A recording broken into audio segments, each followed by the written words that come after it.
जय हिंद साथियों, good morning. एक बार फिर से आप सभी का हार्दिक स्वागत और हार्दिक अभिनंदन है।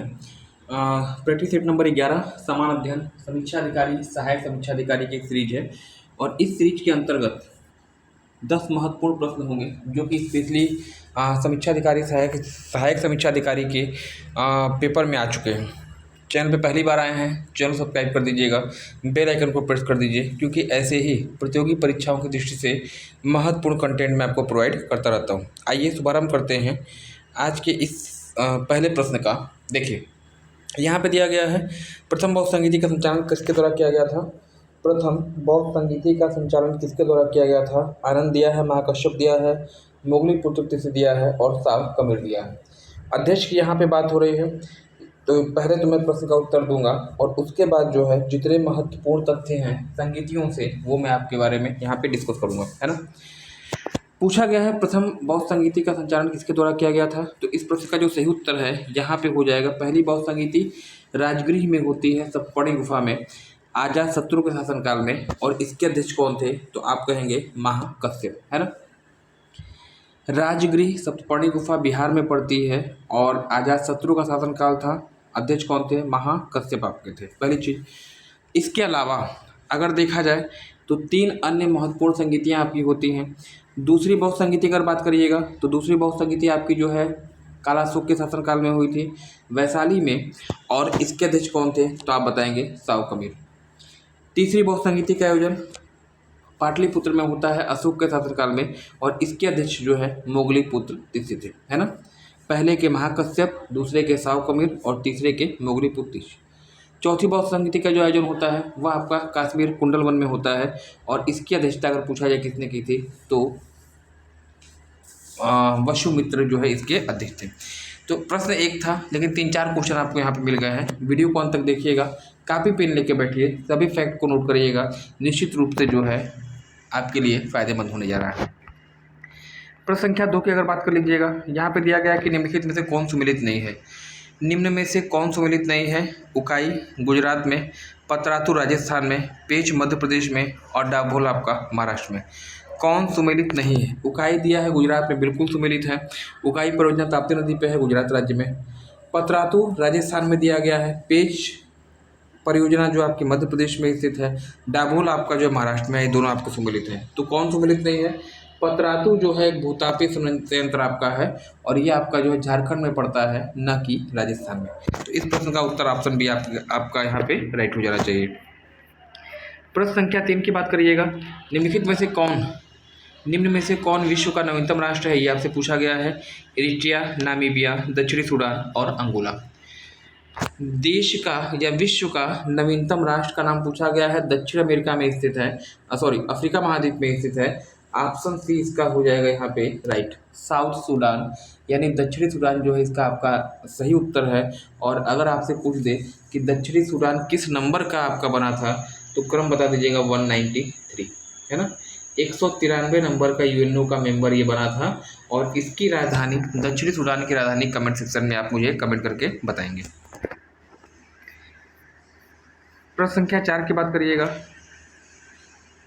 देखिए, यहाँ पे दिया गया है द एग्जाम वॉरियर्स, है ना। द एग्जाम वॉरियर्स पुस्तक के रचनाकार कौन है, ये आपसे पूछा गया है। शशि थरूर, सुषमा स्वराज, नरेंद्र मोदी या फिर अरविंद केजरीवाल। एग्जाम वॉरियर्स के रचनाकार आपसे पूछे गए हैं। इस प्रश्न का जो सही उत्तर होगा आपके प्राइम मिनिस्टर, प्रधानमंत्री श्री नरेंद्र मोदी जी, इसकी जो है सही उत्तर आपको होने जा रहा है ऑप्शन सी आपको है, क्योंकि ये प्रश्न आपसे पूछा जा चुका है। 2018-19 में आपका टेट का एग्जाम हुआ था, सुपर टेट का, उसमें ये क्वेश्चन आपको पूछा गया था एग्जाम वॉरियर्स के बारे में, है ना। प्रश्न संख्या 5 की बात करिएगा, निम्नलिखित में से कौन सुमेलित नहीं है? जोग प्रपात त्रिपुरा नदी पर, त्रिपुरा राज्य में, धुआंधार प्रपात मध्य प्रदेश में, चूलिया प्रपात आपका राजस्थान में और चित्रकूट दिया है आपका छत्तीसगढ़ में।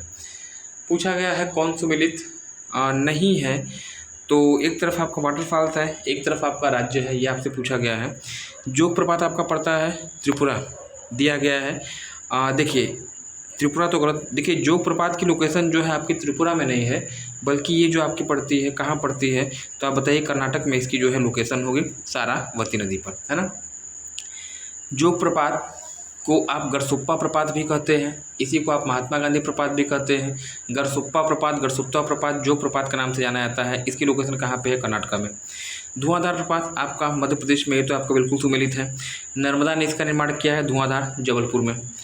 चूलिया प्रपात, च से चूलिया याद रखिएगा, च से चंबल याद रखिएगा, और ये कहाँ पड़ता है? राजस्थान में, इसको आपको ध्यान देना होगा। चित्रकूट प्रपात आपका छत्तीसगढ़ में स्थित है, और यह जो है आपका, इसे आप क्या कहते हैं? तो भारत का न्यागरा कहते हैं, भारत का सबसे चौड़ा जलप्रपात है। ऑप्शन आपका यहाँ पे हो जाएगा, कौन सुमेलित नहीं है? ऑप्शन ए आपका राइट होगा। जो प्रपात आपका त्रिपुरा में नहीं है बल्कि कर्नाटक में है, नदी का नाम अगर आपसे पूछ दिया जाए तो आप क्या बताइएगा? सारावती नदी। प्रश्न संख्या 6 की बात करिएगा। सोनोग्राफी में किन तरंगों का प्रयोग किया जाता है? अवरोध तरंग दिया है, ध्वनि तरंग दिया है, पराश्रव्य तरंग दिया है, या फिर इनमें से कोई नहीं। सोनोग्राफी में किन तरंगों का प्रयोग किया गया है? विज्ञान से लिया गया क्वेश्चन है। अगर अवरोध तरंगों की बात करिए तो अवरोध तरंग जो है आपका पड़ता है टीवी, जो टीवी के रिमोट होते हैं ना, या रिमोट में किन तरंगों का प्रयोग किया जाता है? तो अवरोध तरंगों का। सोनोग्राफी की बात हो रही है, ऑप्शन भी यहाँ पे आपका हो जाएगा राइट, ध्वनि तरंग, है ना। प्रश्न संख्या 7 की बात करिएगा। हरेली नामक त्यौहार का संबंध किस राज्य से है? हरेली की बात यहाँ पे हो रही है। हरेला पूछता तो उत्तराखंड बताते, लेकिन हरेली की यहाँ बात हो रही है। छत्तीसगढ़ दिया है, तेलंगाना दिया है, सिक्किम दिया है, और आपको केरल दिया है। हरेला त्यौहार आपका उत्तराखंड में। हरेला में ल में आ की मात्रा आ रही है, उत्तराखंड बता दीजिएगा। उत्तराखंड में र में आ की मात्रा आती है। हरेली में ल में बड़ी की मात्रा आ रही है, छत्तीसगढ़ में बड़ी की मात्रा आती है। छत्तीसगढ़ आपका उत्तर यहाँ पे हो जाएगा राइट। थोड़ा सा ट्रिक यहाँ पे मैंने बताया है। हरेला में ल में अंत में क्या आता है? ल की मात्रा, तो आपने कह दिया उत्तराखंड। और हरेली, इन्हीं दो में कन्फ्यूजन होता है। हरेला मतलब उत्तराखंड, हरेली मतलब छत्तीसगढ़। चलिएगा, प्रश्न संख्या अगर हम 8 की बात कर ले, यहाँ पे दिया गया सिविल सेवा में चुने जाने वाले प्रथम भारतीय कौन थे? सिविल सेवा में चुने जाने वाले पहले भारतीय कौन थे? रविन्द्रनाथ टैगोर, व्योमेश चंद्र बनर्जी, दादा भाई नौरोजी, या फिर सत्येंद्रनाथ बनर्जी। आईसीएस की बात हो रही है, और इस प्रश्न का जो सही उत्तर आपका होगा कौन थे, तो ऑप्शन यहाँ पे हो जाएगा एस.एन. बनर्जी, यानी Satyendranath Banerjee is the right answer, है ना। रविन्द्रनाथ टैगोर की बात करिएगा, जो है हिंदू मुस्लिम एकता के प्रतीक कर लीजिएगा। ये जो है गीतांजलि के लेखक हैं। 1913 में इनको जो है मिला था, क्या मिला था तो आप बताइए? गीतांजलि के लिए इनको नोबेल पुरस्कार साहित्य का दिया गया था। पहली चीज़, इन्होंने भारत के जो जनगण मन है या राष्ट्रगान उनकी रचना की थी, और अमार सोनार बांग्ला की रचना इन्होंने की थी। व्योमेश चंद्र बनर्जी 1885 अधिवेशन में, मुंबई अधिवेशन में इन्होंने क्या किया था? अध्यक्षता की थी। भारतीय राष्ट्रीय कांग्रेस के पहले अध्यक्ष आपके रहे थे। दादा भाई नौरोजी, जिन्हें आप ग्रैंड ओल्ड मैन के नाम से जानते हैं, वयोवृद्ध पुरुष के नाम से इनको जानते हैं। और वही चीज़ याद रखिएगा, ये हाउस ऑफ कॉमन्स में चुने जाने वाले पहले व्यक्ति कौन थे? तो आपके दादा भाई नौरोजी थे। फिलहाल प्रश्न का उत्तर, सिविल सेवा में चुने जाने वाले पहले व्यक्ति कौन थे? सत्येंद्रनाथ बनर्जी आपका उत्तर राइट होगा। प्रश्न संख्या 9 की बात कर लीजिएगा। ख्वाजा मोइनुद्दीन चिश्ती की दरगाह कहाँ पे स्थित है? ख्वाजा मोइनुद्दीन चिश्ती की दरगाह किस लिए प्रसिद्ध है? और सॉरी, कहाँ नहीं पूछा है, सॉरी एक मिनट। ख्वाजा मोइनुद्दीन चिश्ती की दरगाह के लिए प्रसिद्ध अजमेर शहर किस नदी के किनारे पर स्थित है? यमुना नदी, दामोदर, चंबल, या फिर लूनी। मोइनुद्दीन चिश्ती की बात हो रही है, और ये कहाँ पे? अजमेर में है। अजमेर किस नदी किनारे पे है? पहली बात तो अजमेर है पड़ता कहाँ है? राजस्थान में। जब राजस्थान में अजमेर है तो राजस्थान में यमुना तो गई नहीं है, तो यमुना तो आपका उत्तर होगा नहीं। राजस्थान में दामोदर भी नहीं गई है। राजस्थान में गई है चंबल और लूनी। चंबल के किनारे आपका पड़ता है कोटा, है ना। चंबल के किनारे राजस्थान का शहर पड़ता है कोटा, और इस लूनी के किनारे आपका पड़ता है अजमेर शहर, जहाँ पे ख्वाजा मोइनुद्दीन चिश्ती की दरगाह स्थित है। ठीक है ना। पहली चीज़ पूछा जाता है कि किस नदी को आप लवण नदी के नाम से जानते हैं? पूछा जाता है, लूनी बता दीजिएगा। किस नदी को आप जैविक मरुस्थल नदी कहते हैं या फिर जीवाश्मक नदी कहते हैं? आप बताते हैं दामोदर नदी। यमुना नदी दिल्ली में प्रवाहित होती है, कई क्षेत्रों में प्रवाहित होती है, प्रदूषित नदी है। चंबल घड़ियाल संरक्षण के लिए आपकी जानी जाती है। आज के सेशन का 10वां क्वेश्चन है, राज्यसभा में राष्ट्रपति के द्वारा 12 विशिष्ट लोगों के मनोनयन की प्रणाली किस देश के संविधान से ली गई है? ऑस्ट्रेलिया, जर्मनी, साउथ अफ्रीका, या फिर संयुक्त राज्य अमेरिका। 12 व्यक्तियों के मनोनयन की प्रणाली कहाँ से ली गई है? तो उत्तर आपका हो जाएगा यहाँ पे, सही उत्तर आपका दिया ही नहीं गया है। यहाँ पे जो है सही उत्तर आपका नहीं दिया गया है। जो 12 व्यक्तियों को मनोनयन होता है वह कहाँ से होता है, तो आप बताइएगा आयरलैंड। आयरलैंड के संविधान से आपका यह व्यवस्था ली गई है। जो राष्ट्रपति का निर्वाचक मंडल होता है वो भी आयरलैंड के संविधान से लिया गया है। और जो डीपीएसपी है, डीपीएसपी का मतलब क्या, नीति निर्देशक तत्व, वो भी जो है आयरलैंड से लिया गया है। ऑस्ट्रेलिया की बात कर लीजिए। ऑस्ट्रेलिया से आपका समवर्ती सूची और साथ ही साथ जो है संविधान के उद्देश्य का जो लैंग्वेज है, भाषा, वो आपसे ली गई है। जर्मनी की अगर बात कर लीजिएगा, जर्मनी से आपका राष्ट्रपति के आपातकालीन शक्तियों को लिया गया है।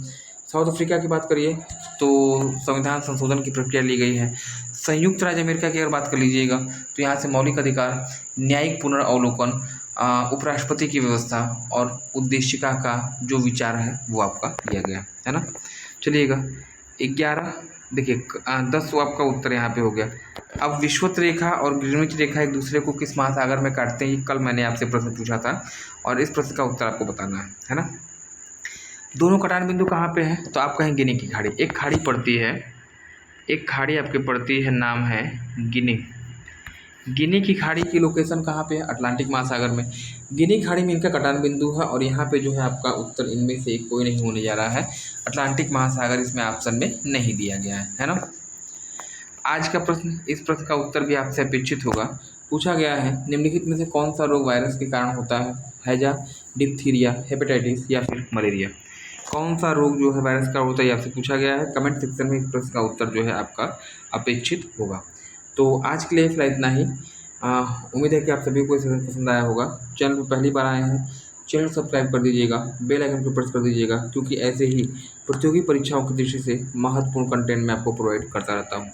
धन्यवाद। Thanks for joining me.